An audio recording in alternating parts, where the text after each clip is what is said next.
Programme میں آپ کو خوش آمدید کہتے ہیں، میں اسد اللہ خان ہوں۔ ملک میں ایک مرتبہ پھر آئینی ترمیم کی باتیں ہو رہی ہیں۔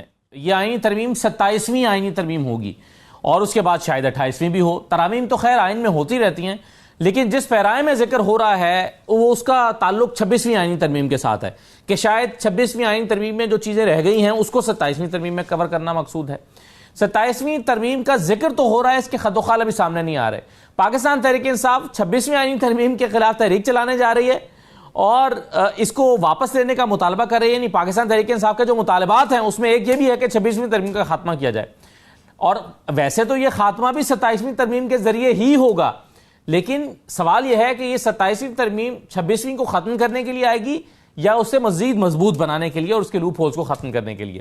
یہ ایک ڈیبیٹ ہے جس کا آغاز ہو گیا ہے اور یہ معاملہ جڑا ہوا محسوس ہوتا ہے مخصوص نشستوں کے ساتھ۔ مخصوص نشستیں اگر حکومت کو مل جاتی ہیں تو ان کی تعداد 2/3 آسانی سے پوری ہو جائے گی اور اس کے نتیجے میں وہ کوئی بھی ترمیم لا سکیں گے۔ تو 26ویں ترمیم کا 27ویں ترمیم کا معاملہ اور مخصوص نشستوں کا کیس یہ آپس میں جڑے ہوئے معلوم ہوتے ہیں، جن کو اب اس وقت ڈسکشن میں لایا گیا ہے۔ دوسرا، ایک سمڑیال کا الیکشن ہوا ہے، اس پر آج بھی بحث ہو رہی ہے۔ پاکستان پیپلز پارٹی کی جو پنجاب کی قیادت ہے وہ نون لیگ کو تنقید کا نشانہ بنا رہی ہے۔ اس پہ ذرا بات کریں گے آج کے پروگرام میں۔ اور عمران خان نے آج جیل میں 2 چیزیں کہیں اور بیسر گوہر نے ہمیں آ کر بتایا باہر میڈیا سے بات کرتے ہوئے۔ انہوں نے کہا کہ ایک تو عمران خان نے اپنے لیے پیٹرن ان چیف کا لفظ استعمال کرنے کا کہا ہے کہ وہ اب پیٹرن ان چیف ہو گئے ہیں، تمام فیصلے وہ خود کریں گے۔ یعنی علیمہ خان صاحبہ نے وضاحت کی کہ اب انہیں بانی تحریک انصاف لکھا یا پکارا نہ جائے بلکہ pattern in chief Imran Khan کہا جائے۔ دوسرا، سلمان راجہ صاحب اور عمر ایوب صاحب کو ذمہ داری ملی ہے اس تحریک کی جو اب شروع ہونے والی ہے، یعنی علی امین گنڈاپور سے ذمہ داری واپس لے لی گئی ہے۔ وہ تحریک کو لیڈ نہیں کر رہے ہوں گے بلکہ عمر ایوب صاحب کر رہے ہوں گے اور پنجاب کے معاملات کو سلمان راجہ صاحب دیکھ رہے ہوں گے اور وہ انہیں اسسٹ بھی کر رہے ہوں گے۔ تو اب ہونے کیا جا رہا ہے، پلان کیا ہے، ذہن میں کیا ہے پاکستان تحریک انصاف کے، ان تمام چیزوں پہ ہم بات کریں گے۔ ہمارے ساتھ پروگرام میں کھیل داس کوہستانی صاحب موجود ہیں، وزیر مملکت ہیں، بہت شکریہ کوہستانی صاحب، آپ کو خوش آمدید کہتے ہیں۔ ڈاکٹر ہمایوں محمد صاحب ہمارے ساتھ موجود ہیں، سینیٹر ہیں، پاکستان تحریک انصاف کے رہنما، بہت شکریہ ڈاکٹر صاحب۔ اور ندیم افضل چند صاحب ہمیں جوائن کر رہے ہیں، پیپلز پارٹی کے سینئر رہنما ہیں۔ سب سے پہلے یہ جو اس وقت جیسا میں نے ذکر کیا کہ ترمیم آنے جا رہی ہے، تو کوہستانی صاحب کوئی ترمیم زیر غور ہے 27ویں ترمیم جس پر بات چیت شروع ہو گئی ہے؟ اسد صاحب، جیسے آپ نے بھی فرمایا کہ ترامیم آتی رہتی ہیں اور اسمبلی کا یا ہمارا کام ہی یہی ہے کہ آئین میں کوئی ترمیم کرنی ہے، قانون بنانا ہے جو اس ملک کی بہتری کے لیے ہو، جو عوام کی بہتری کے لیے ہے۔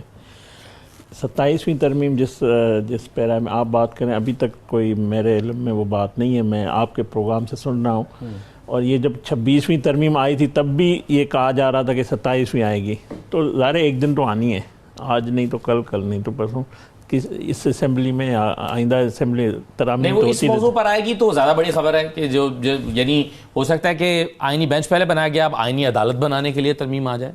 جب آپ کا نمبر پورا ہو جائے گا تو آپ تو ظاہر کر سکتے ہیں کہ جو نظام کی بہتری کے لیے کوئی بھی اگر قانون سازی کرنی پڑی تو ہم ضرور کریں گے، مگر جو آپ نے سوال اٹھایا کہ مخصوص نشستوں کو، میرے خیال میں یہ فیصلہ آئینی عدالت میں چل رہا ہے جی، تو فیصلہ آئے گا تو اسی لیے میں نے اگر کا لفظ استعمال کیا نا کہ اگر یہ نشستیں آپ کو مل جاتی ہیں، ہمیں تو ظاہر معلوم نہیں ہے کہ فیصلہ کیا آئے گا۔ اگر یہ نہیں بھی تھی ہمارے پاس تب بھی ہم نے 26ویں ترمیم کر دی تھی۔ وہ تو پھر جس طرح سے آپ نے کی اس میں کچھ تھوڑا فاؤل پلے بھی تو کیا نا، کچھ نہیں کیا، ہم جو بھی ترمیم لائیں گے پاکستان تحریک انصاف کے ووٹوں سے جیتے ہوئے لوگوں کو اپنی ترمیم کے لیے استعمال کیا، ذرا آپ نے تھوڑا فاؤل پلے تو ہوا نا۔ پاکستان کی بہتری کے لیے کوئی اگر کسی قانون سازی میں سپورٹ کرتا ہے تو یہ اچھی بات ہے۔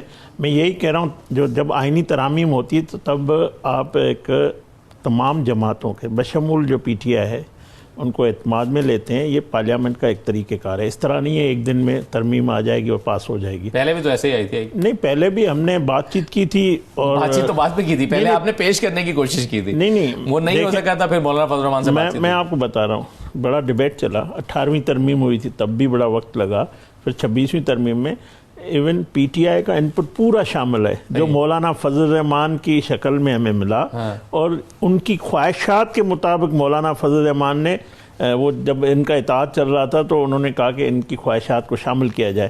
دوسری بات ہے، اس پورے 26ویں ترمیم میں جوڈیشل کمیشن کا بھی حصہ ہے، پورے نظام کا بھی حصہ ہے، اندر بیٹھے بھی ہوئے ہیں، اور جب ووٹنگ کی ٹائم ہے اٹھ کے چلے بھی گئے، تو یہ سارا ایک طے شدہ تھا، پی ٹی آئی اس میں آن بورڈ تھی۔ تو میں سمجھتا ہوں آئندہ بھی اگر کوئی ہم قانون سازی کریں گے ہم سب سے مشاورت کریں گے. بالکل صحیح ہے. ڈاکٹر صاحب 27ویں ترمیم کی بعض دیکھیں اسلام آباد ہائی کورٹ کے جو پریزیڈنٹ ہیں انہوں نے کہہ دیا کہ 27ویں ترمیم کو ہم سپورٹ کریں گے, اگرچہ انہیں پتہ نہیں ہے کہ ابھی کیا ترمیم آنی ہے, لیکن انہوں نے پہلے سے سپورٹ کرنے کا اعلان کر دیا, اور وہ پاکستان تحریک انصاف کے لائرز ونگ کے ہی مانے جاتے ہیں. اینی وے, کیا پی ٹی آئی اس کو کیا دیکھ رہی ہے؟ آپ تو 26ویں ترمیم کے خاتمے کے لیے تحریک چلا رہے ہیں.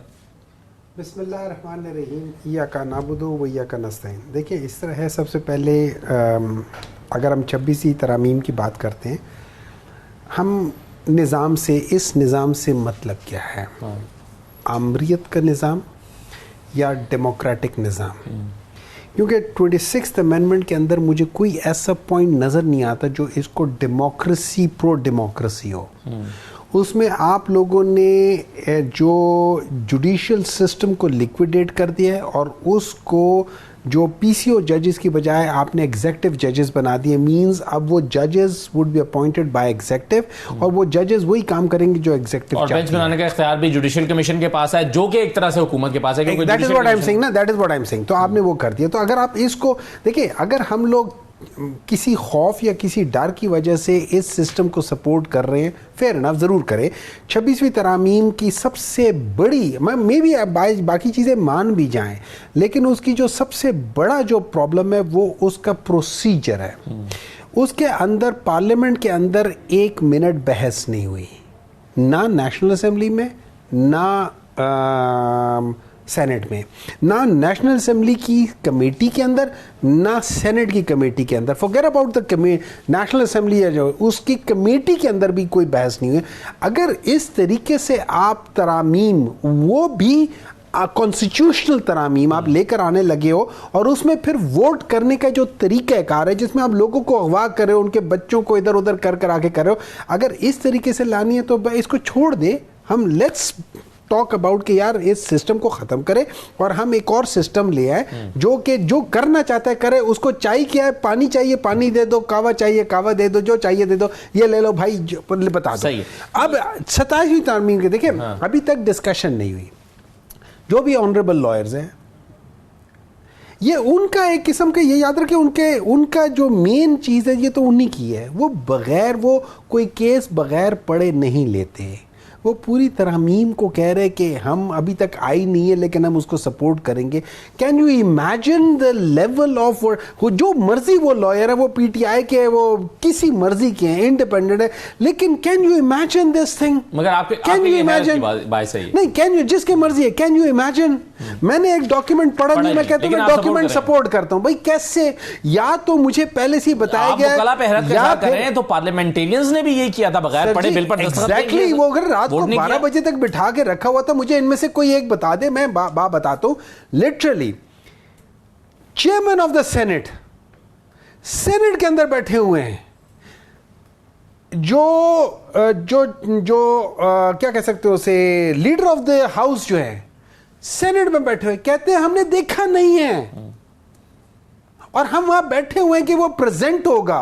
مطلب اگر ہم نے اس طریقے سے اس ملک کو چلانا ہے تو اس سے بہتر ہے کہ لیٹس, ٹھیک ہے, اپنا. بالکل صحیح ہے. چلیے ابھی اس پر ہم بہت زیادہ ڈسکشن اس لیے نہیں کرتے کیونکہ ابھی آفیشیلی اس پر چیزیں ہمارے سامنے نہیں آئیں, جیسے کہ کیلدار صاحب نے بھی کہا ہے. لیکن مجھے ایک چیز یہ ڈاکٹر صاحب بتا دیں کہ یہ جو سیالکوٹ کا الیکشن ہوا ہے یہ ثابت کرتا ہے کہ پی ٹی آئی پنجاب کی مقبول ترین جماعت نہیں ہے بلکہ پی ایم ایل این ہے, اور اس کی وجہ مریم نواز صاحبہ کی پنجاب میں کارکردگی اور ان کے قائد کی قائدانہ صلاحیتیں ہیں, ایسا نون لیگ کا ماننا ہے. آپ الیکشن کیوں ہار گئے سیالکوٹ کا؟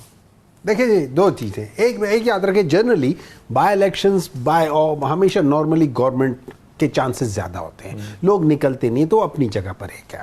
لیکن اگر ہم تھوڑا سا ڈائسیٹ کر لیں, 50 something odd thousand ان لوگوں کے پہلے تھے, 72,000 پہ چلے گئے, 22,000 وہ کر لیے. دوپہر تک 2-3 بجے تک کوئی نہیں تھا, اگلے 2 گھنٹوں میں ان کے 40-50,000 ووٹ کاسٹ ہو گئے. اگر آپ کسی بھی جگہ کر کے دیکھ لیں, اتنے ووٹ اتنے ٹائم پہ کاسٹ نہیں ہوتے. پھر اب اس کو بھی چھوڑ دیں, پی ٹی آئی تو جو کہہ رہی ہے. میں آپ کو ایسے بتاؤں گا بہت ساری جگہوں پہ ایسے ہے کہ جب وہاں پہ جو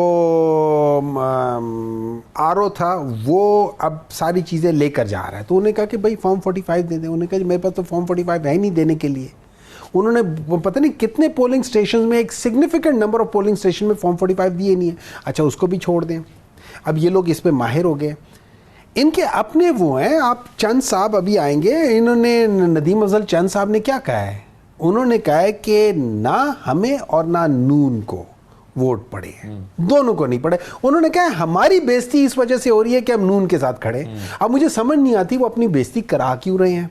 اچھا ایک اور بات یاد رکھیں, یہ سارا کا سارا جو جس طریقے سے جو الیکشنز کو آپ اب مینج پہلے ہوتا تھا, اب جتنی ڈھٹائی سے ہم کرنا شروع کر دیا ہے.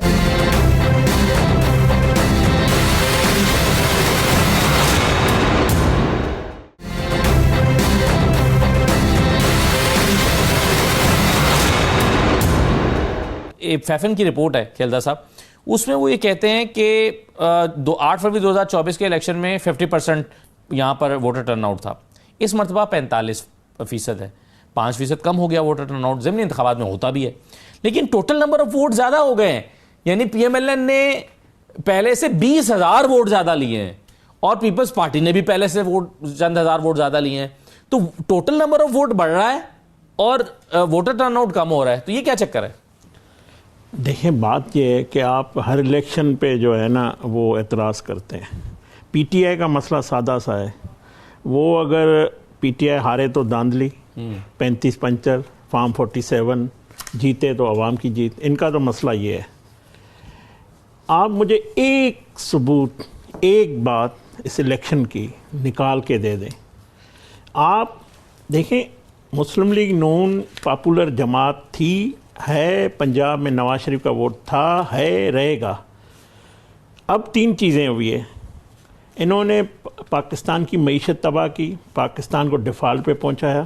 وزیر اعظم شہباز شریف صاحب نے معیشت کو بحال کیا, پاکستان کو ترقی طرف لے کے جا رہا ہے. یہ کامیابی ہے. پالیسیز کی, مہنگائی جو اضافہ ہوا اس کو کم کیا, بجلی کی قیمتوں میں کم کیا. نہیں پھر مگر کارکردگی کے ساتھ آپ کو آر او آفس کے راستے بند کر کے کنٹینرز لگا کے امیدوار کو, پی ٹی آئی کا جو امیدوار تھا اس کو کیوں روکنا پڑا کہ وہ آر او آفس میں نہیں جا سکتا؟ آپ مجھے دوسری میری بات سن لیں پھر آپ بلے سوال کریں. مریم نواز صاحبہ نے جو بزدار انہوں نے تباہ کیا پنجاب کو, اس کو جس طرح انہوں نے ترقی کی طرف لے کے جا رہی, جو کام کر رہی ہے. تیسرا جو ہمارا امیدوار تھا 18 میں بھی جیتا تھا, 24 میں بھی جیتا ہے, اور اس کے انتقال کے بعد سمپتھی بھی ووٹ پڑتا ہے. تیسری چوتھی بات جو اہم ہے, انہوں نے ہمارے اداروں کے خلاف, اسٹیبلشمنٹ کے خلاف جو پروپیگنڈا کی, جو ان کو اپنے ووٹ کے لیے, اپنے مفادات کے لیے ان کو بدنام کرنے کی کوشش کی, عوام میں بڑے ان کی پاپولرٹی کم کرنے کی کوشش کی. یہ جو موجودہ صورتحال ہے اس میں عوام کا اعتماد حکومت پہ, اسٹیبلشمنٹ میں بڑا ہے. ٹھیک ہے, لوگ نکلے ہیں پاکستان کے لیے, پنجاب کی ترقی کے لیے, خوشحالی کے لیے.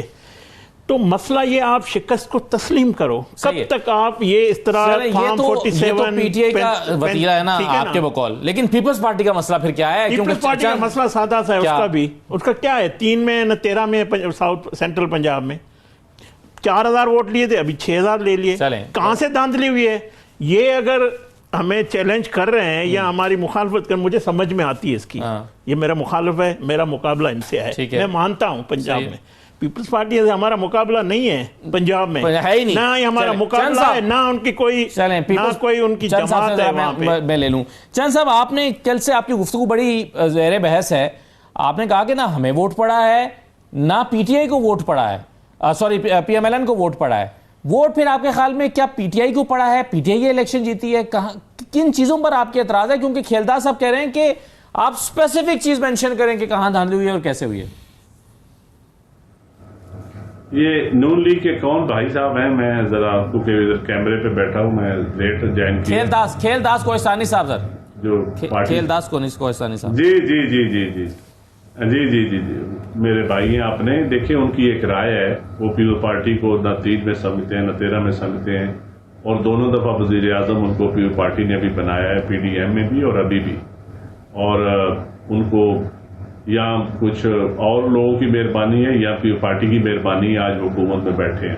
اگر اپنا جینون رزلٹ دیکھنا چاہتے ہیں تو مجھے پنجاب کی 10 ایسی سیٹیں بتا دیں جہاں پہ وہ جینون جیتے ہیں MNA بنے ہیں. تو میں ابھی کسی چوک میں آ جائیں پبلک کے سامنے وہ بھی اپنی مقدس کتاب لے آئیں, میں بھی لے آتا ہوں اور پبلک فیصلہ کرے گی کون سی ان کی سیٹیں جینون ہیں, کون سا مینڈیٹ جینون ہے. ہم ان چیزوں میں آپ 2024 کے الیکشن کی بات کر رہے ہیں. بنیادی مقصد یہ ہے کہ جی میں 2024 کی بات کر رہا ہوں. رہ گئی بات, اب میں ان سے ایک میری التجا ہے کہ ہمارا مقصد ہے الیکشن کی خامیاں بتانا تاکہ اگلے الیکشن بہتر ہو, نظام ٹھیک ہو, لوگوں کا اعتماد. دیکھیں آپ کاسٹنگ دیکھیں کتنی ہوئی ہے, 30% سے بھی بلو کاسٹنگ. لوگ نکلے نہیں ہیں ووٹ دینے, اس لیے نہیں نکلے کہ لوگوں کو اعتماد نہیں ہے الیکشن کے اوپر رہ گیا. ہمارا پرابلم پیو پارٹی نے اس ملک کا آئین کی خالق جماعت ہے. ہم سمجھتے ہیں کہ اس ملک کے آئینی اداروں پہ لوگوں کا اعتماد ہونا چاہیے, الیکشن کمیشن کے اوپر اعتماد ہونا چاہیے. آپ کی انتظامیہ جو لوگ ہمیں تانے دیتے تھے وہ ان کو ووٹ کیسے دے گئے؟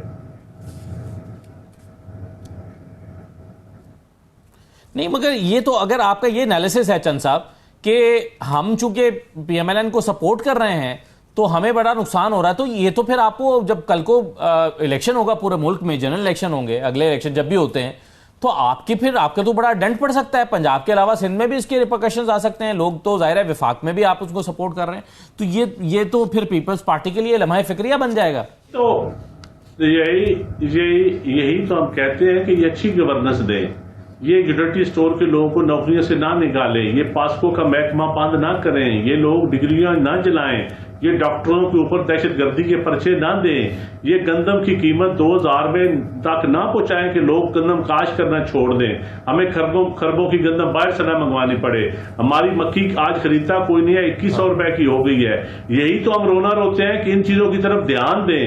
ہم کوئی ان سے حکومت مانگ رہے ہیں, ہم ان سے کوئی ٹھیکے مانگ رہے ہیں, ہم ان سے مانگ کے آ رہے ہیں, ہم عوام کے لیے چیزیں مانگ رہے ہیں. ہمارا وہ PTI والا تو مسئلہ نہیں ہے کہ ہمیں آپ کو گرانا ہے یا آپ کو بٹھانا ہے. ہم کیا آپ کریں حکومت, لیکن خدا را اپنی پالیسیاں ٹھیک کریں. لوگ آپ کی وجہ سے ہمیں بھی گالیاں دے رہے ہیں. میری ریکویسٹ یہ ہے, اور ہم نشاندہی کر رہے ہیں کہ کس سیکٹر میں عوام کے ساتھ زیادتی ہو رہی ہے. جو یہ صفائی کا نظام اچھا کر رہے ہیں تو ہم بھی اپریشیٹ کریں گے. جو مریم نواز نے جو صفائی کا نظام کیا تھا, اگر یہ ٹیچرز میرٹ پہ بھرتی کریں گے ہم اپریشیٹ کریں گے. لیکن اگر یہ اسکول سرکاری پرائیویٹائز کر دیں تاکہ غریب کا بچہ بھی پرائیویٹ اسکولوں میں مہنگی فیسیں دے کے پڑھے, تو پھر اس کو ہم کیسے اس کو اپریشیٹ کر سکتے ہیں؟ یا ہاسپٹل کے اوپر آپ رینوویشن کے اوپر اربوں روپیہ لگائیں. گندم تو آپ نہ خریدیں کہ IMF نہیں خریدنے دے رہی ہے. کیا IMF نے کہا ہے کہ آپ اسکول پرائیویٹائز کر دیں؟ IMF نے کہا ہے آپ ریسٹ ہاؤسز کے اوپر اربوں روپیہ لگائیں, سرکاری دفاتر کے اوپر اربوں روپیہ لگائیں. یہ IMF کا منصوبہ ہے. IMF یہ تو نہیں کہتی کہ عوام کو نہ کھانے دو اور سرکار کو اور افسروں کو کھلوا دو جو مرضی پلاٹوں کی صورت میں, دفاتر کی صورت میں. ہم یہ تو رونا روتے ہیں کہ آپ کا گورننس ماڈل جو ہے یہ پرو بیوروکریٹک ہے, پرو عوام نہیں ہے. 2 دن پہلے رانا ثناءاللہ صاحب نے گفتگو کرتے ہوئے کہا تھا کہ یہ جو قاضی فائصہ صاحب نے پاکستان تحریک انصاف کے خلاف فیصلے دیے, ڈاکٹر صاحب وہ یہ کہتے ہیں کہ اس کی ذمہ دار خود PTI ہے کہ انہوں نے قاضی فائصہ صاحب کو اس نہج پر پہنچا دیا تھا کہ پھر ان سے جو کچھ ہو سکا, جو ان سے بن پڑا وہ انہوں نے کیا. آپ نے قاضی فائصہ کو اس حد تک پہنچا دیا کہ پھر ان سے جو ہو سکتا تھا انہوں نے آپ کے خلاف کیا, تو ذمہ دار تو آپ ہی ہوئے رانا صاحب کے بقول. دیکھیں کبھی کبھی رانا صاحب مطلب ہم اگر یہ بات سچ ہے, امیجن کرے اس چیف جسٹس کو کہ جب میں اس کے خلاف یا اس کی کسی بات سے ایگری نہیں کرتا تو وہ اس کو اتنا پرسنل رہ جاتا ہے کہ وہ پورے سسٹم کو تباہ کرنے کے لیے تیار ہے, پورے جوڈیشل پروسیس کو تباہ کرنے کے لیے تیار ہے. کہ وہ بھی تو انسان ہے نا, وہ کمپیوٹر تھوڑی ہے. ایک منٹ ہے نا, ایک منٹ. اگر انسان ہے بالکل ٹھیک ہے, آپ کی غلطی کی جو جتنی بڑی وہ غلطی کر رہے ہیں وہ بہت بڑی غلطی ہے. اس بات پہ تو ان کو پکڑ کے جیل میں ڈالنا چاہیے, کیونکہ انہوں نے بیسیکلی کیا کیا, انہوں نے ایک پولیٹیکل اور ان کے لیے کیا اور کیا بھی ہے. اور پھر آپ رانا ثناءاللہ کی بات کرتے ہیں, وہ شخص ہے جو کہتا ہے کہ Abdul Qadeer Khan is not a hero. اچھا ڈو یو انڈرسٹینڈ کہ یہ کس قسم کے لوگ ہیں؟ یہ اپنے اس کے لیے اپنے اس کے 1 کلو گوشت کے لیے یہ پورے ملک کو ذبح کرانے والے.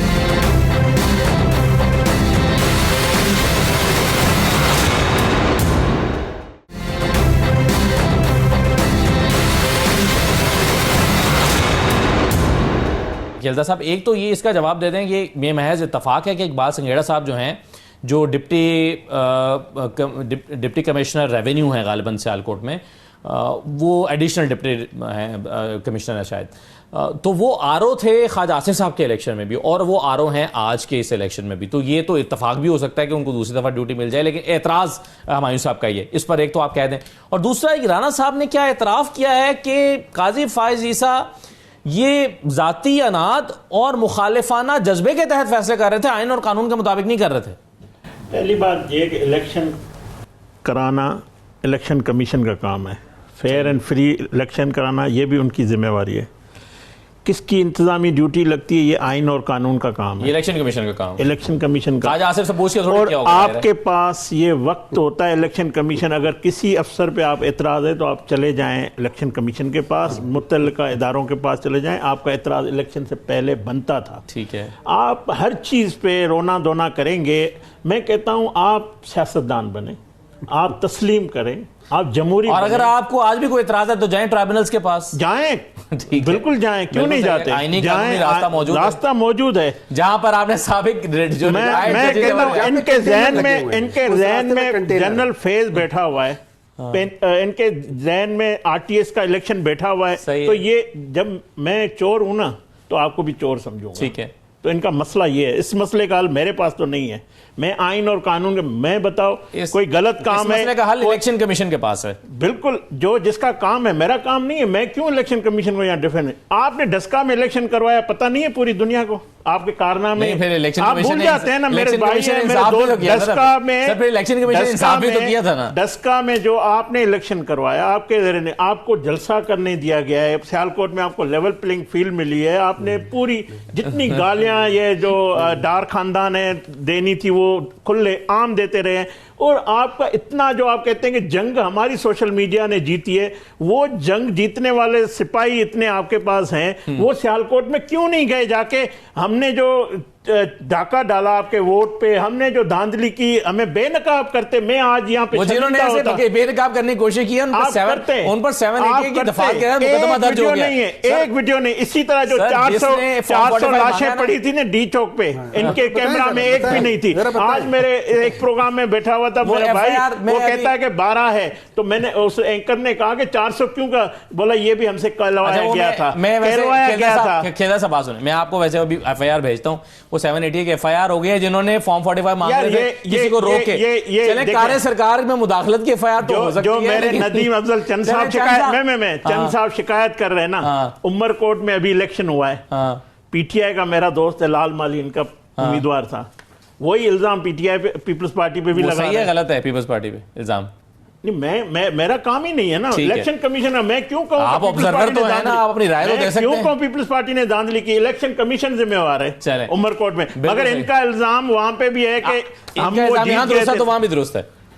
دیکھیں یہ چھوٹی موٹی چیزیں حکومت میں یا سیاست میں ہوتی ہے. ایف آئی آر ہوتی ہے, نظام ہے, یہ نظام کو تسلیم کریں. میں نہیں کہتا کہ اس نظام میں کچھ نہیں ہوتا. آپ نے جو کارنامے کیے ہیں وہ ہمارے پاس موجود ہیں. آپ نے کیا کیا نہیں کیا. یہ آپ نے دلچسپ بات کی ہے. وہ کہہ رہے ہیں اس نظام میں, چند صاحب جس نظام میں ہم ہیں, یہاں پر دہشت گردی کی چھوٹی موٹی سیاسی جو ایف آئی آرز ہیں وہ تو ہوتی رہتی ہیں. عمر کوٹ میں کتنی ہوئی آپ ریکارڈ نکال. تو اس میں کیا انہونی بات ہے سر؟ دیکھیں اس نظام کی خوبصورتی یہ دیکھیں کہ میری بات سنیں, اس نظام کی خوبصورتی یہ ہے کہ عمر کوٹ میں پی ٹی آئی اور نون لیگ اتحادی تھے. اچھی بات ہے, ہم اپریشیٹ کرتے ہیں اتحاد کو. ہم یہی چاہتے ہیں کہ خدارا ملک کے لیے اگر آپ نے عمر کوٹ میں اپنے مفاد کے لیے اتحاد کر لیا ہے تو آپ پورے ملک کو چلانے کے لیے اداروں, الیکشن کمیشن کی ریفارمز کے لیے اکٹھے ہو جائیں, عدلیہ کوئی آئیڈیل عدلیہ بنانے کے لیے, نظام عدل کو بنانے کے اکٹھے ہو جائیں. آپ ایک دوسرے کو اداروں کو تانا نہ دیں. آپ جہاں آپ کا مطلب ہوتا ہے, جہاں آپ کا مفاد ہوتا ہے, آپ عمر کوٹ میں اکٹھے الیکشن لڑائے آپ نے. یہی تو پیپلز پارٹی کہتی ہے. ہاں اگر کوئی دھاندلی کی شکایت ہے تو بالکل آپ کریں. میں قطعاً نہیں کہوں گا کہ کوئی اگر آپ کے ساتھ دھاندلی ہوئی ہے تو وہ صحیح ہوئی ہے. اگر آپ کے ساتھ عمر کوٹ میں ہوئی ہے تو یقیناً غلط ہوئی ہوگی. لیکن عمر کوٹ میں پیپلز پارٹی شروع سے جیتی آ رہی ہے اس سیٹ پہ. اس سیٹ پہ تو پہلے کاف لیگ جیتی تھی, اس سیٹ پہ تو پہلے پیپلز پارٹی جیتی تھی. اس سیٹ پہ ابھی 2 الیکشن نون لیگ جیتی ہے. اور میں سمجھتا ہوں الیکشن جیتنا نہ جیتنا ایشو نہیں ہے. ایشو یہ ہے کہ دن دہاڑے کنٹینر لگا کے, لاٹھی چارج کر کے, بدماشی کے ذریعے باکسز اٹھانا, ریٹرننگ آفیسر ایسا بیڈ ریپیوٹڈ آدمی لگانا جس کی بیوروکریسی میں, اور ایک ہی بندہ ہر الیکشن کروائے سیال کوٹ کے. یہ اس کوئی سمبولک کچھ چیزیں ہوتی ہیں. جمہوریت کو عوام کا اعتماد نہ ختم ہونے دیں. جمہوریت سے ہماری یہ ریکویسٹ ہے اور مؤدبانہ ریکویسٹ ہے کہ عوام کا اعتماد نہ ختم ہونے دیں. عوام کا اعتماد اگر الیکشن سے یا جمہوریت سے اٹھ گیا تو پھر اس کا فائدہ کس کو ہوگا؟ جمہوریت پسند حلقوں کو تو نہیں ہوگا. جو غیر جمہوری رویے والے ہیں ان کو فائدہ ضرور ہوگا. پھر صحیح ہے. چند صاحب, یہ رانا ثناءاللہ صاحب کی چیز پہ آپ جو انہوں نے کہا ہے آپ کامنٹ کرنا چاہیں گے؟ کیونکہ 26ویں ترمیم کا ذکر ہو رہا ہے, 27ویں ترمیم کا بھی ذکر ہو رہا ہے, عدالتی نظام پر بہت کرٹیسزم ہو رہا ہے. قاضی فائز صاحب آپ کے خیال میں واقعی ذاتی اناد اور مخالفانہ جذبے کے تحت فیصلے سناتے رہے, نہ کہ آئین کے مطابق؟ دیکھیں جی, میں تو اتنا کہوں گا کہ اس ملک میں عدل نہیں ہے اور نظام عدل بالکل ٹھیک نہیں ہے. میں کسی کی ذات کے بارے میں کمنٹس نہیں کروں گا.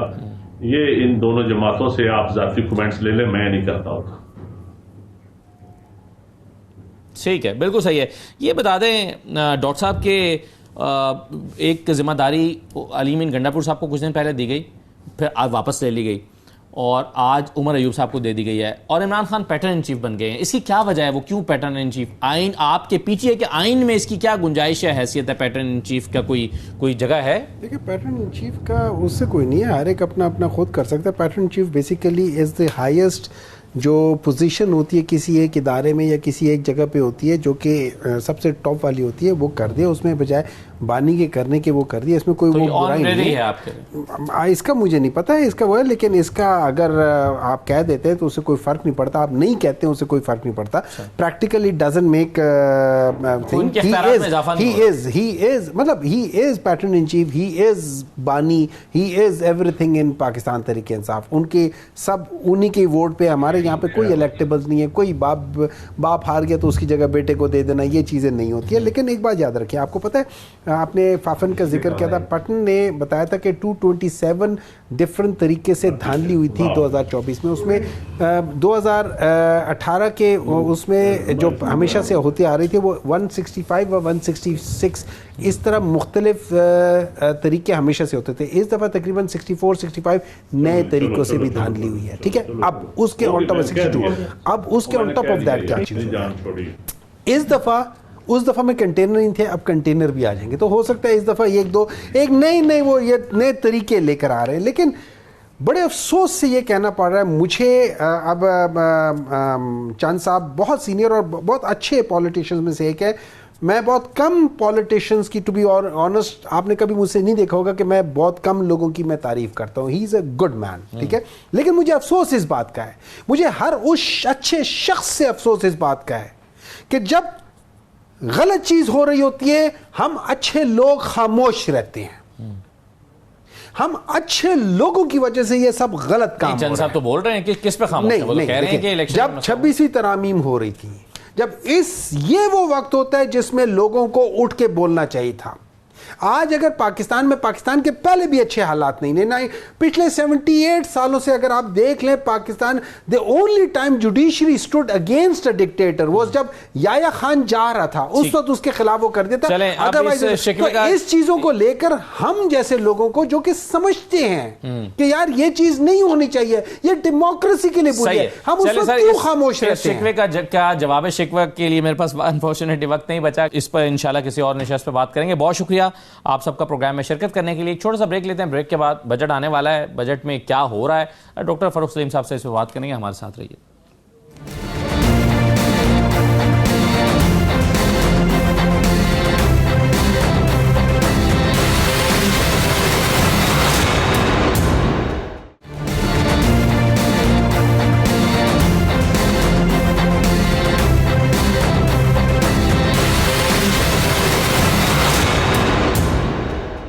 بریک کے بعد آپ کو دوبارہ خوش آمدید کہتے ہیں. بجٹ پیش کیا جانے والا ہے, IMF کے ساتھ معاملات آخری مراحل میں داخل ہو گئے ہیں. ٹیکسز کون سے نئے آ رہے ہیں, کون سے ٹیکسز کم ہو رہے ہیں, تنخواہ دار طبقے کے لیے کیا خبریں ہیں, کم سے کم تنخواہ کیا ہوگی, انڈسٹری کیا ایکسپیکٹیشنز لگائے ہوئے ہے. پھر یہ جو کرپٹو کا ایک نیا معاملہ شامل ہوا ہے کہ کرپٹو کے لیے مائننگ کے لیے اور پھر بجلی کا جو مختص کی گئی ہے 2000 میگا واٹ, اس پر بھی کافی ڈسکشن ہو رہی ہے. IMF کی طرف سے بھی کچھ سوالات اٹھے ہیں. تو اس بجٹ میں مجموعی طور پر عوام کے لیے کیا ہے, عوام کے لیے آسانیاں کیا ہیں اور مشکلات کیا, اسی پر ہم بات کریں گے. ڈاکٹر فاروق سلیم صاحب ہمارے ساتھ موجود ہیں, ماہر معاشیات ہیں. بہت شکریہ ڈاکٹر صاحب, خوش آمدید. ڈاکٹر صاحب, ابھی تک جو خد و خال ہمارے سامنے بجٹ کے آئے ہیں, اس کو دیکھ کے آپ کو کیا لگتا ہے کہ عام آدمی کو اس سے کیا حاصل ہونے والا ہے, یعنی اس کے لیے آسانیاں کیا اس دفعہ دی جا رہی ہیں اور مشکلات کیا ہو رہی ہیں اس کے لیے؟ دیکھیے, بجٹ کو بڑا پیچیدہ بنا کے پیش کیا جاتا ہے. ہزاروں اعداد و شمار جو ہیں وہ عوام کے اوپر پھینکے جاتے ہیں.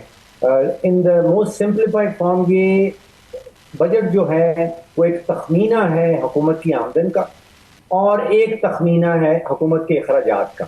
اگر صرف اور صرف یہ دو اعداد و شمار جو ہیں, جو دو فگرز ہیں حکومت کی آمدن کی اور حکومت کے اخراجات کی, اگر صرف اس کے اوپر فوکس کریں تو بہت لمبی ساری کہانی, گہری کہانی حکومت کیا کر رہی ہے. آپ نے اتنے سارے سوال اٹھائے کہ عوام کے لیے کیا ہے, وہ ان دونوں فگرز میں صاف ظاہر ہو جاتی ہے. اب دیکھیے, پچھلے خان صاحب کوئی 15 سال سے جو میں اس بجٹ کو دیکھ رہا ہوں, اور 15 سال میں نے اس لیے کہا کہ 15 سال پہلے 18ویں ترمیم جو ہے وہ پاکستان میں ترمیم جو ہے وہ ہمارے آئین میں قانون میں آئی تھی. اس کے بعد کے جتنے بجٹ ہیں وہ آپ سمجھیے کہ وہ ہوائی بجٹ ہے.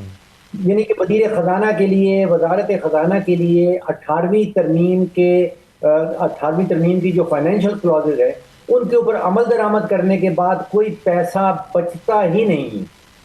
اب دیکھیے, پچھلے سال کا بجٹ آیا تھا, وزیر خزانہ صاحب کھڑے ہوتے ہیں اسمبلی کی فلور پہ اور وہ آپ کو اور مجھے اور عوام کو بتاتے ہیں کہ اس سال حکومت پاکستان کی تخمینہ جو ہے آمدن کا وہ 17,000 ارب ہوگا. جی. پھر پتہ چلتا ہے کہ 17,000 ارب میں سے 10,000 ارب تو سود کی مد میں چلا جائے گا. 7,000 ارب 18ویں ترمیم کے تحت صوبوں میں بانٹا جائے گا. تو 17 ٹوٹل تھا, 10 سود میں چلا گیا, 7 صوبوں کو چلا گیا. تو آپ سوچئے کہ وفاقی حکومت تو اب خالی ہو گئی, اس کی جیب میں تو 1 ٹکا نہیں بچا. اور ابھی کوئی 2,000 ارب کا دفاعی بجٹ باقی ہے, کوئی 2,000 ارب کی گرانٹس باقی ہیں دینا, کوئی 1,000 ارب کی پینشنز ہیں باقی دینا, کوئی 2,000 ارب کے آپ کے ترقیاتی منصوبے آ جائیں گے, پھر بجلی کے لیے گرانٹس ہیں, سبسڈیز ہیں, اور پھر پینشنز ہیں بیچ میں 1,000 ارب کی, اور حکومت کی جیب آلریڈی خالی ہو چکی ہے. قرضوں کی ادائیگی وہ ایک علیحدہ معاملہ ہے. تو اس میں ڈاکٹر صاحب جیسے کہ آپ نے کہا کہ آمدن اور اخراجات کا تخمینہ ہے, اب آمدن کے جو ذرائع ہیں اس میں سے ایک جو بڑا ذریعہ ہے ظاہر ہے وہ تو ٹیکس کلیکشن ہے. آپ ٹیکس اکٹھا کرتے ہیں عوام سے اور پھر ظاہر ہے وہ آپ کی آمدن میں کا ایک بڑا حصہ بن جاتا ہے. لیکن اس میں پرابلم یہ ہے کہ پچھلی مرتبہ جو ہم نے ٹیکس کا ہدف رکھا تھا IMF کے کہنے پر 12.9 ٹریلین کا, اس کو ہم نے ریوائز کیا تھا, 12.3 پر لے کر آئے. لیکن ابھی تک بھی جو اس وقت تک کی کلیکشن ہے اس میں 1 ٹریلین کا شارٹ فال ہے, 1,000 ارب کا شارٹ فال ہے. لیکن اس کے باوجود ہم رکھنے جا رہے ہیں اگلی دفعہ 14.3 ٹریلین.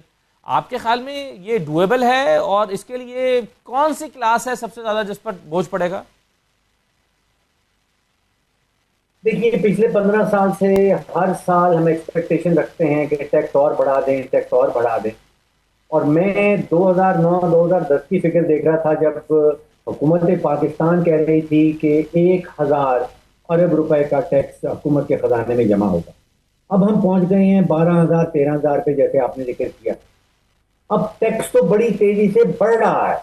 جیسے میں نے کہا کہ کوئی 15 سال پہلے, 14 سال پہلے تو 1,000 ارب کا ٹیکس ہوتا تھا. اب حکومت ہمیں خود سے بتا رہی ہے کہ تقریباً 12,000 کا ٹیکس جو ہے وہ اس کے خزانے میں جمع ہو گیا ہے.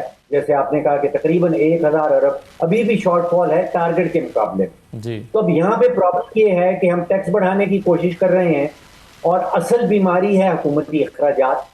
تو اب آپ سوچئے کہ اگر بیماری دل کی ہے اور آپ علاج جگر کا کرتے چلے جائیں تو پھر وہ صحتیابی کی تو کوئی توقع نہیں ہو سکتی.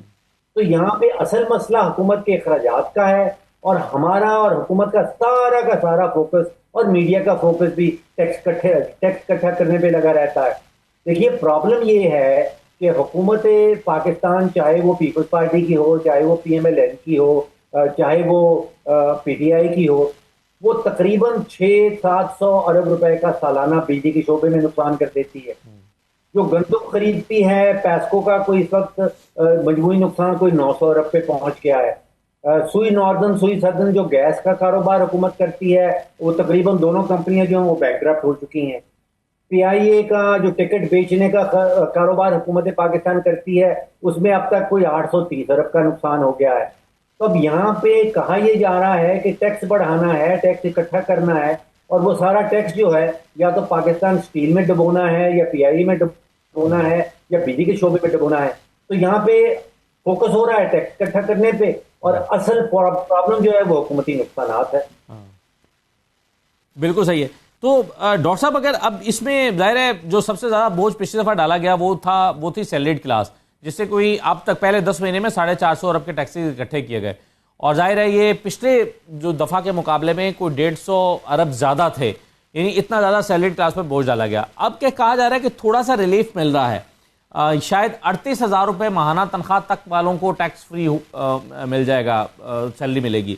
لیکن کیا آپ کے خیال میں یہ واقعی ایسا ریلیف ہے جو کوئی ایک عوام پر جو ہے وہ کوئی فرق ڈال سکے گا؟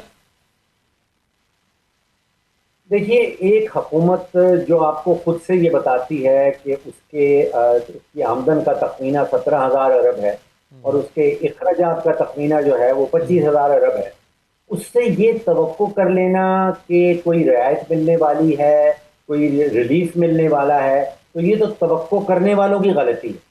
دیکھیے اگر ریلیف ملتی ہے سیلریڈ کلاس میں کوئی 10% کی جو بات ہو رہی ہے، تو یقینی طور پہ وہ 10% کا جو خسارہ ہوگا وہ حکومت کو کہیں نہ کہیں سے پورا کرنا ہے. کیونکہ میری اطلاع کے مطابق IMF سے جو معاہدہ ہے وہ معاہدہ وہ میکرو معاہدہ جو ہے وہ ہو چکا ہے، اور وہ یہ ہے کہ آپ نے سود کی مد سے پہلے کوئی 2100 ارب روپے کا، جس کو وہ کہتے ہیں پرائمری سرپلس، وہ کریٹ کرنا ہے.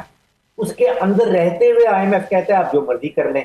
تو مطلب یہ ہوا کہ اگر 10% کی ریلیف سیلریڈ کلاس کو ملے گی تو وہی 10% جو ہے وہ ان کو یا پیٹرولیم لیوی سے یا کسی اور سورس سے اکٹھا کرنی ہوگی. تو ریلیف ایک ہاتھ سے ملے گی اور دوسرے ہاتھ سے وہ واپس لے لی جائے گی. صحیح ہے. ڈاکٹر صاحب یہ انرجی سیکٹر ایک بہت بڑا مسئلہ ہے اور دیرینہ مسئلہ ہے.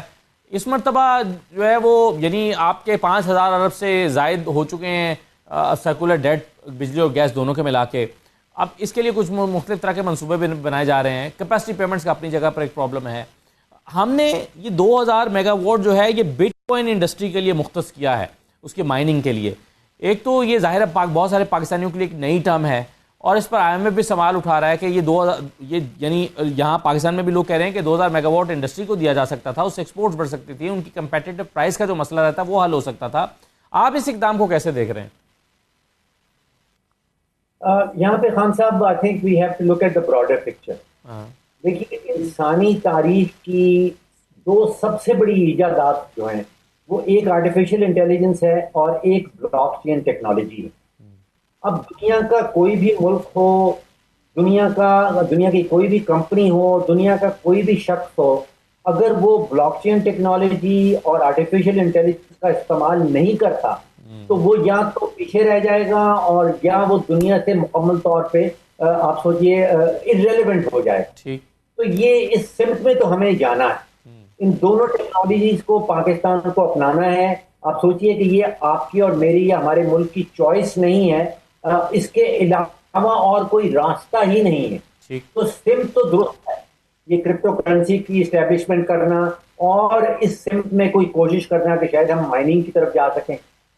جو طریقہ کار حکومت نے اپنایا ہے اس کے اوپر سوالات ضرور اٹھ سکتے ہیں یا ہم اٹھا سکتے ہیں. بہت شکریہ ڈاکٹر فروخ صاحب پروگرام میں شرکت کرنے کے لیے. یہ ناظرین آج کا پروگرام تھا. اجازت دیجیے. اللہ حافظ.